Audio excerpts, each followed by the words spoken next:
I guess, educate them and have them walk over to the right side. But I have been in those groups and I know how bureaucratic they are and capitalist they are, and very fragile.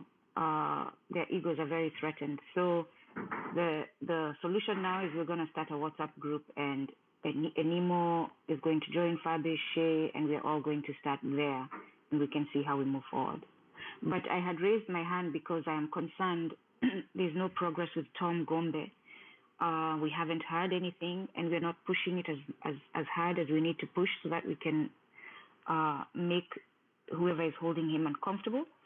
So that I am honestly, truly, truly concerned that we are not seeing any progress on Tom. And Jeffy, yes, please give us an update, Asante.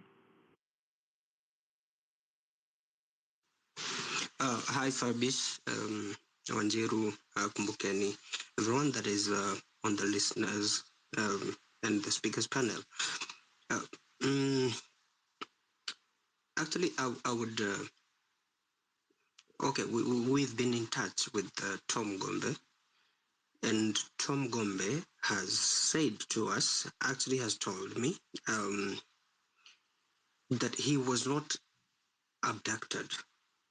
Okay, so maybe we should disabuse that notion, firstly. Secondly, his was entirely a different story, because he said he was arrested because of running a pharmacy without a license. And here, I really feel sorry for him, but unajua alishikwa na jana ilikuwa holiday, leo ni Saturday, kesho ni Sunday. In order to be produced or presented in court, it has to be a working day. That would mean Monday. So let's wait and see how that goes. But at least himself said we shouldn't push for his release as someone who has been abducted. That is one. Number two, Animo talked about a WhatsApp group. I've been waiting for this. This has been long overdue. That's where we can strategically... Kindly allow me just to redirect this conversation. I would not, it was, I think it just come as a pop-up. I did not want, we direct towards that direction, because that WhatsApp group actually, initially alikuwa amekuja nayo, and I think then Kumbukeni and Milo, because there is a group they want to pass some communication. But of course, yes, we will have another group on our Telegram, which I will send you, and then another person where we will be doing our strategic, planning. And then concerning Tom Gombe, let's understand the position where he is. He's now vulnerable and is being intimidated. We know the tactics of how government operates. Kwanza wanakutafutia makosa. So now, in this scenario, why now? Mbona hizo siku zote amekuwa akioperate? Hiyo pharmacy ya kufungua leo. Hiyo pharmacy imekuwa ikioperate. Secondly, hata ukishikwa, you have a right to be given a bail kama ni weekend.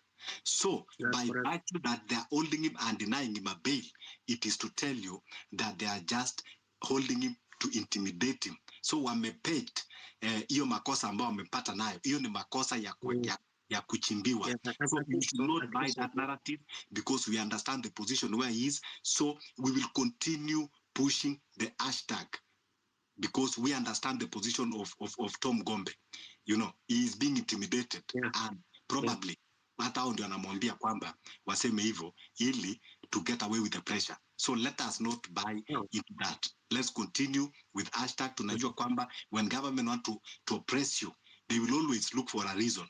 So in the event that they don't see any reason, that is why when they abduct you. Our good brother and Anthony ako hapa atakuja kutuambia, our one and only hero, Nelson Amenya.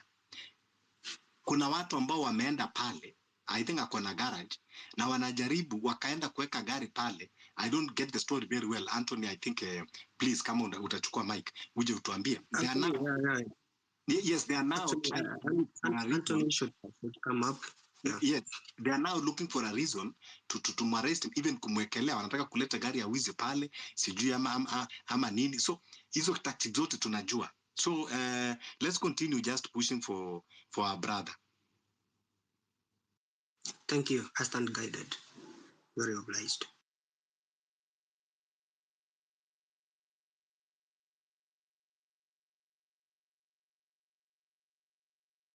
I wish Anthony, I can see you here. The last time we were in the same space, there are a couple of things that we talked about leading up to the 11th of 11. So maybe you could just come here and clear the air. Let's see whether there is any progress about the things that we talked about.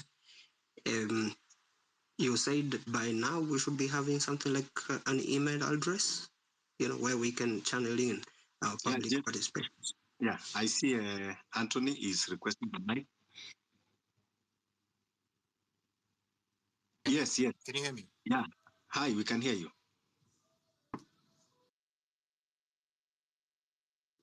Okay, hello? Yeah, go ahead, Anthony, we can hear you. Thank you. So thank you, Fabrice, for opening this space.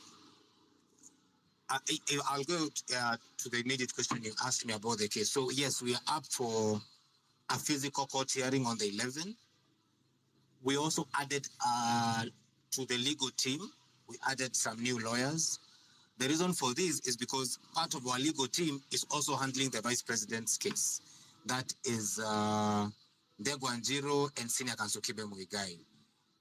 But the Mount Kenya Jurist Association is still enjoined on that case together with the three political parties, that is the Wiper, DAP, and Jubilee.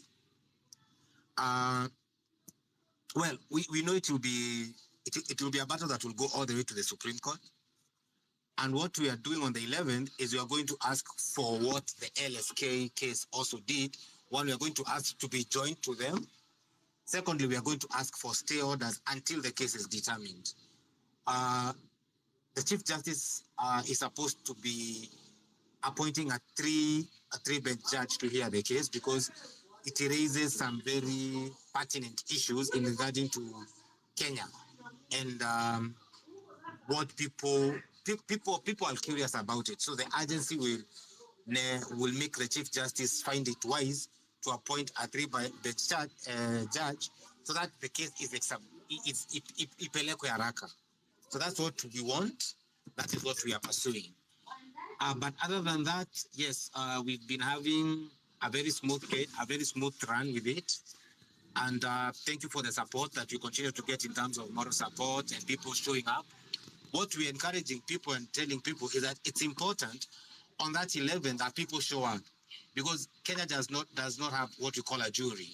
So the judge is able to gauge public interest by what they see. So if people show up and the judge is able to see that Kenyans really have a public interest in this case, it will really help us. That's number one. My second point is Jeff proposed something that I and Daniel are working on. We want to try and craft a document that can be used by the public, everyone in Kenya, to show their support or lack of it for any particular bill. That document does not exist as we speak. Okay, because if you read the Constitution, Kenyans are given two ways to exercise their rights. Through their elected representatives, which is traditionally what has been happening. And when I say this, it means even when your elected representatives want you to take part in public participation, it is them who draft the document for you. So what we want to do is, with the help of Daniel, is that it is going to be very consultative. So that this document, it came from outside. We want a very good balance.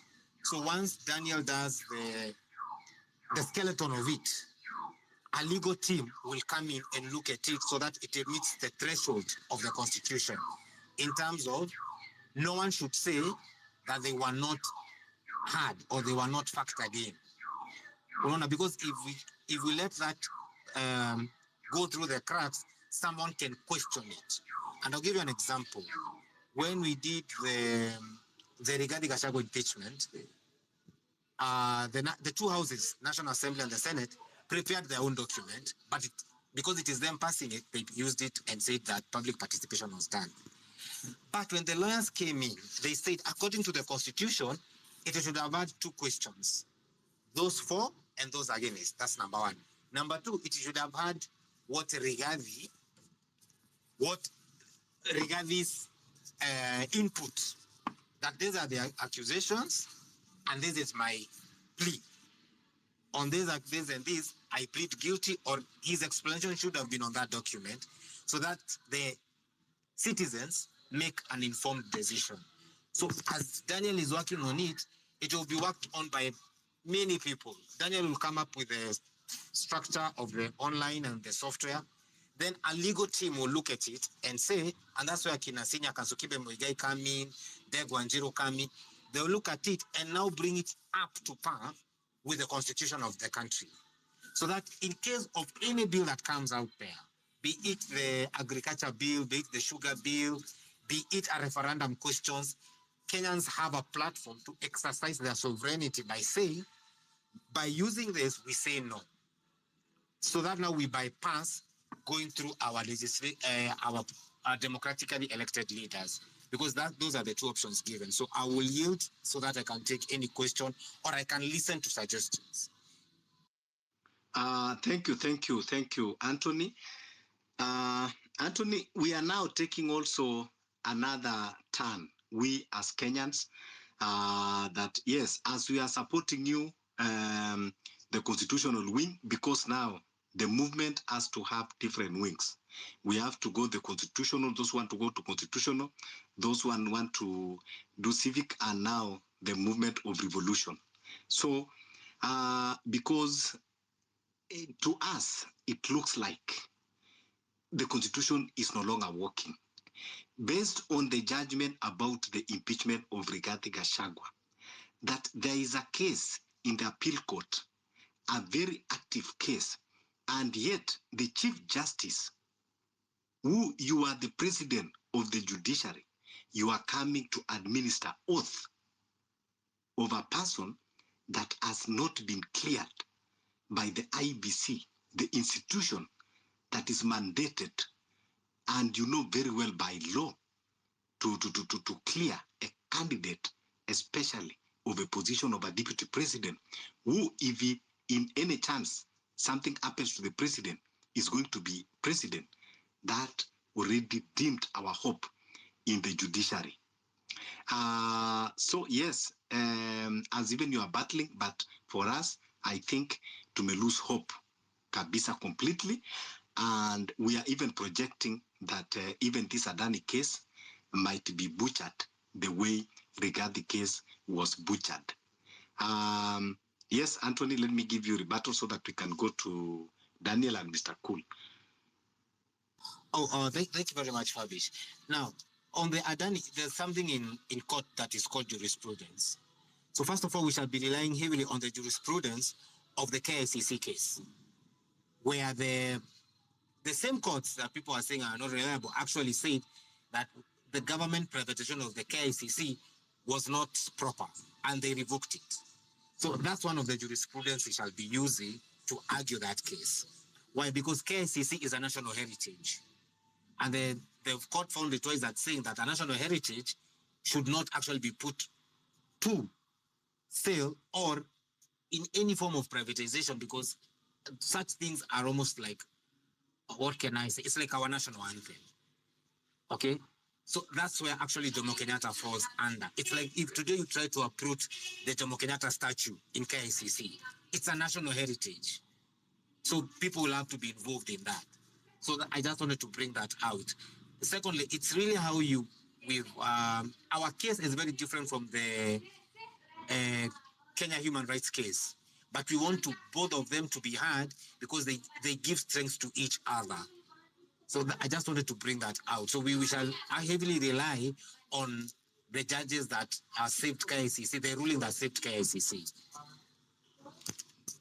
Yeah, thank you. Because when we talk of jurisprudence, tunaita sisi siku hizi jurispesa, because if it was jurisprudence, we could have being applied just like Governor Kawira Mwangaza. Kawira Mwangaza, He was impeached. She was impeached by the county assembly and by the Senate. She go to court, and the court did not see any vacancy occurring in the office of the governor.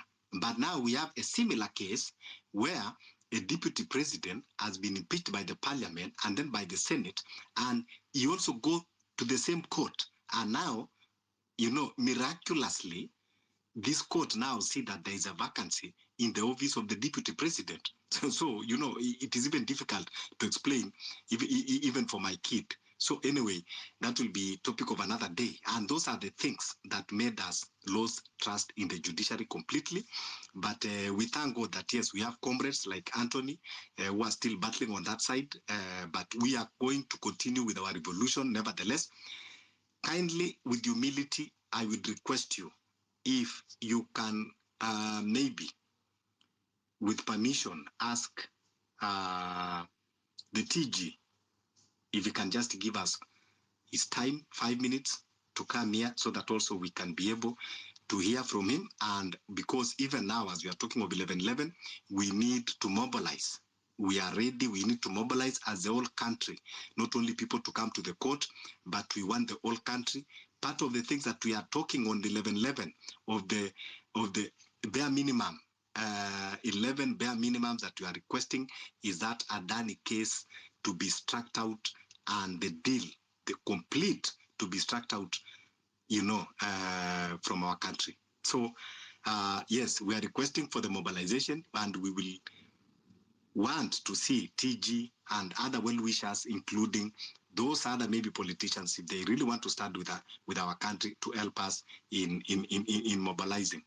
But thank you, of course, Anthony, be here, because many questions will be coming, and we thank you for your time and being part of us and enlightening us on what is happening on the other side. So we go to Daniel, then to Mr. Cool, and then to the Hunter, then Shiko.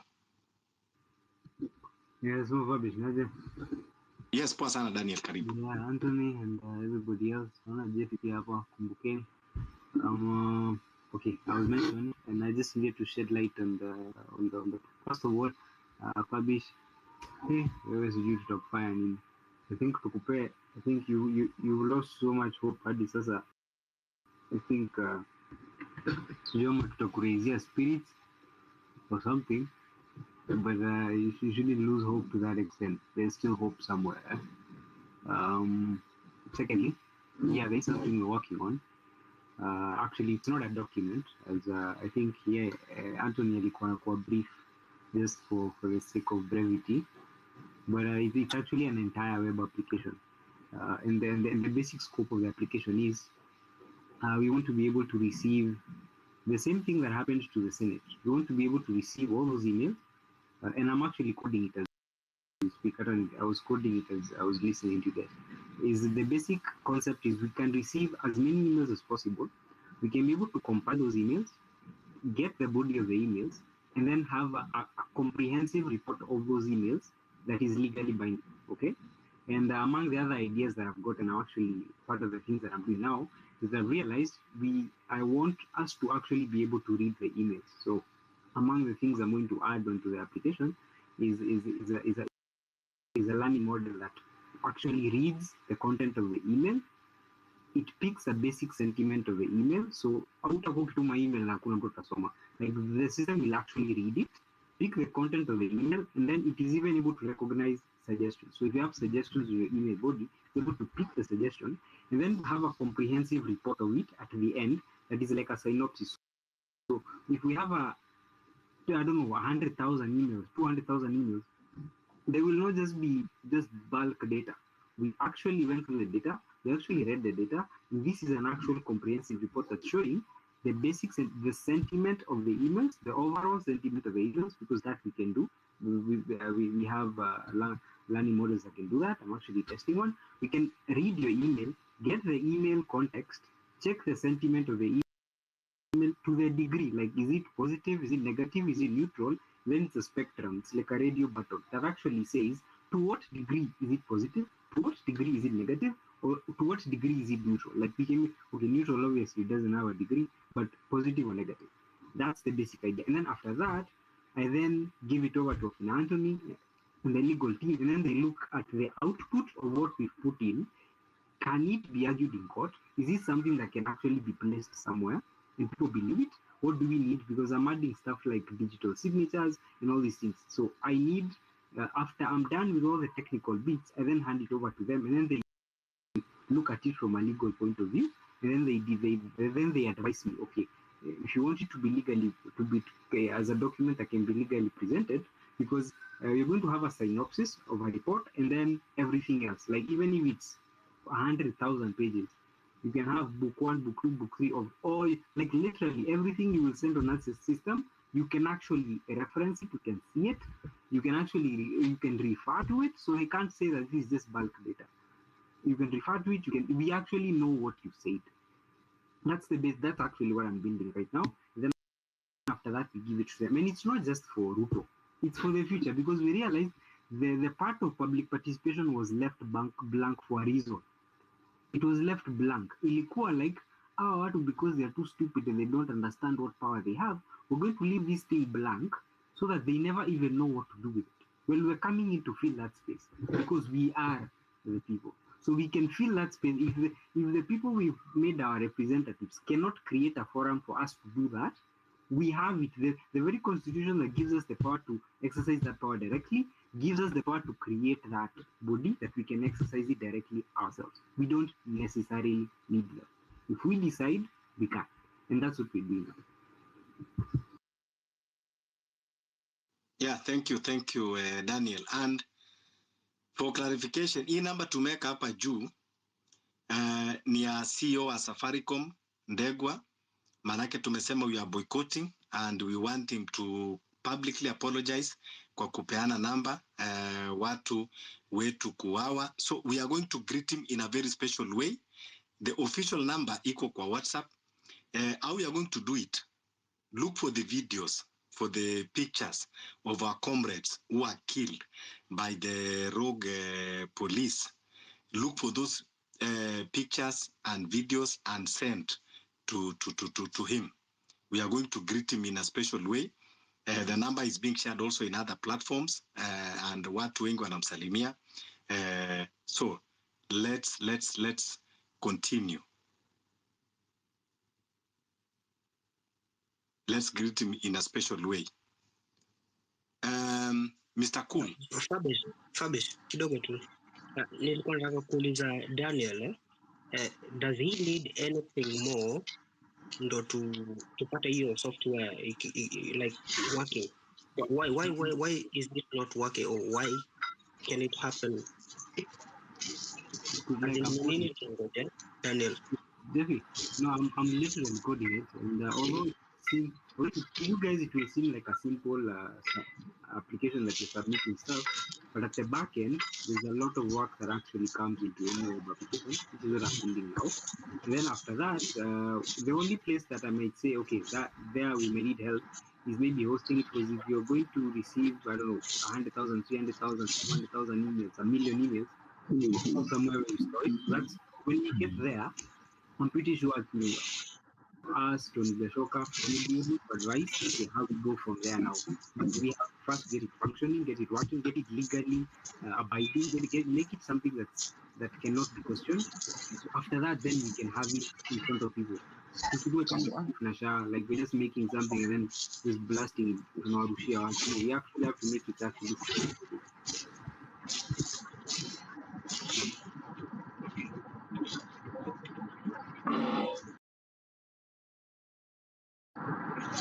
Yeah, wala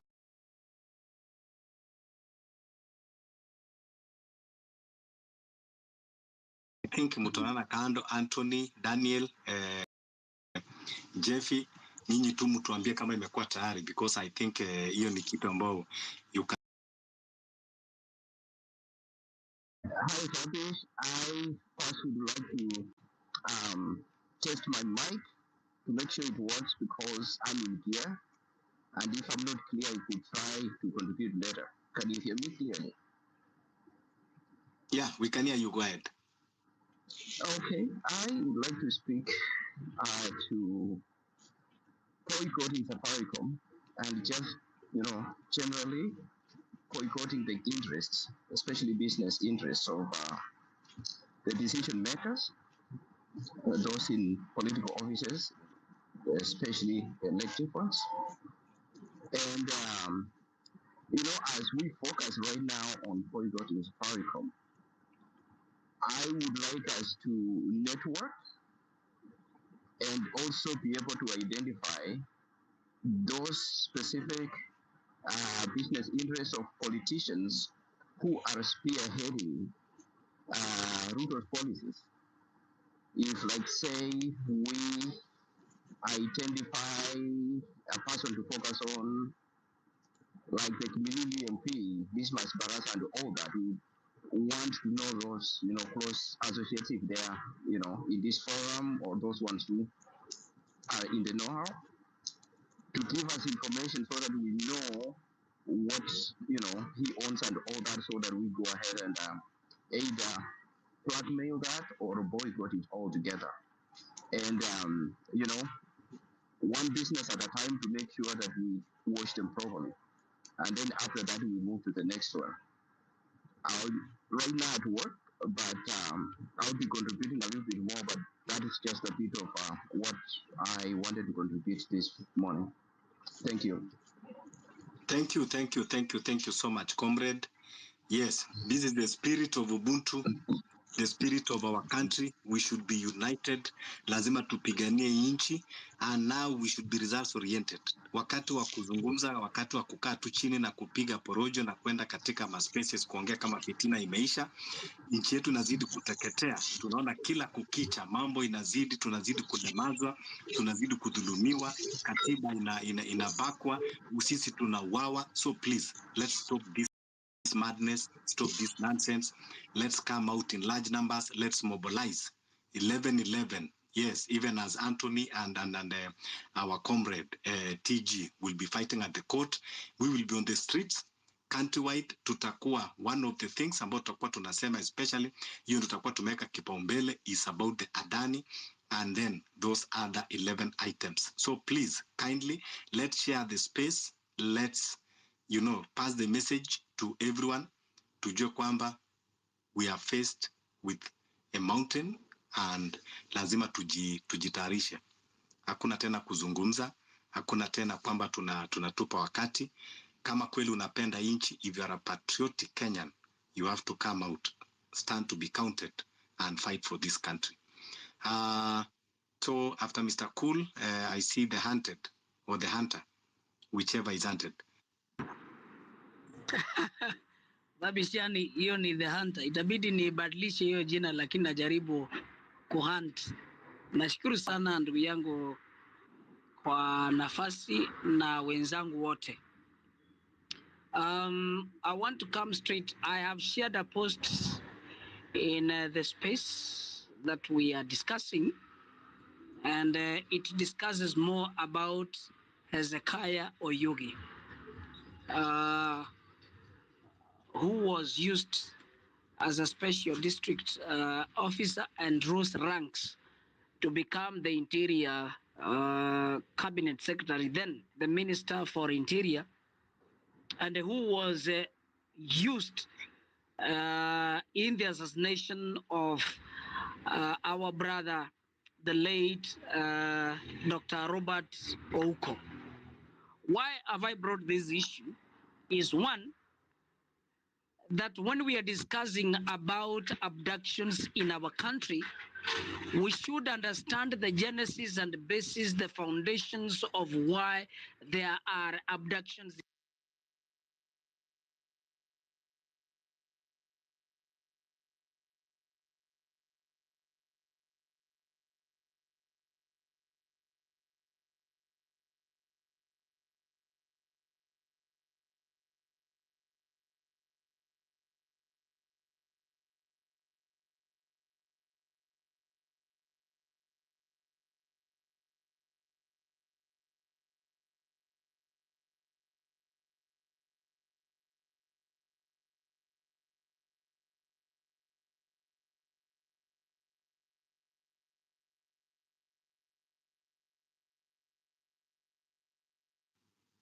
I can't hear the hunter. I don't know. Is it only me? No, I can't. Yeah. The hunter, kindly drop and request the mic. I don't know whether you have been hunted. I hope not. So the last scene.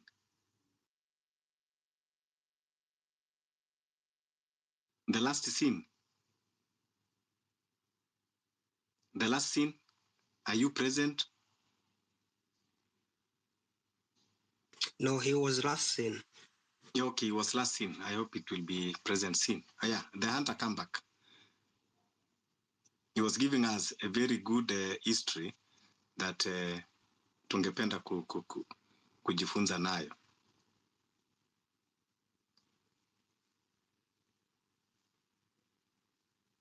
Sawa, the hunter, go ahead.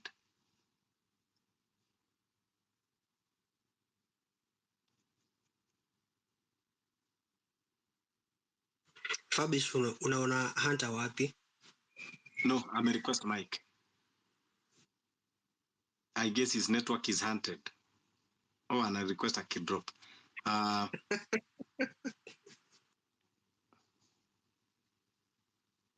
Yeah, go ahead, Shay, tukingojea the hunter.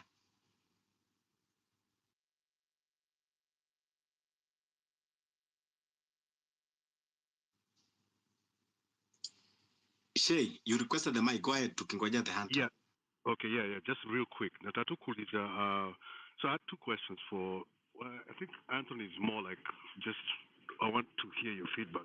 I know you've mentioned, I'm not law anything, so I don't know anything about law, but given what happened, I think that's kind of what Fabish was trying to ask you, given what happened with the DP's case, so a lot of people think that the judiciary is pretty much compromised, that even the Chief Justice can come and do an illegality of sorts by getting Kindiki to be the new DP. I think he was asking, do you think that the courts would be even fair? I know you mentioned some phases that you guys will go through. Do you think the court will be fair to, it will be a fair case given that we know that our judicial system is not working? And then our second question was more for like, I think Daniel, not even a question, I just wanted to pass a message on to Daniel. Daniel, I know you mentioned the software you're doing. I've followed you, but you haven't followed me for a while, actually, because I've been listening to you through Fabish's. In fact, I'd even sent Fabish to ask you to follow me because I have some back-end people and front-end people. So if you need help, we have another group, a WhatsApp group that we're trying to do some stuff.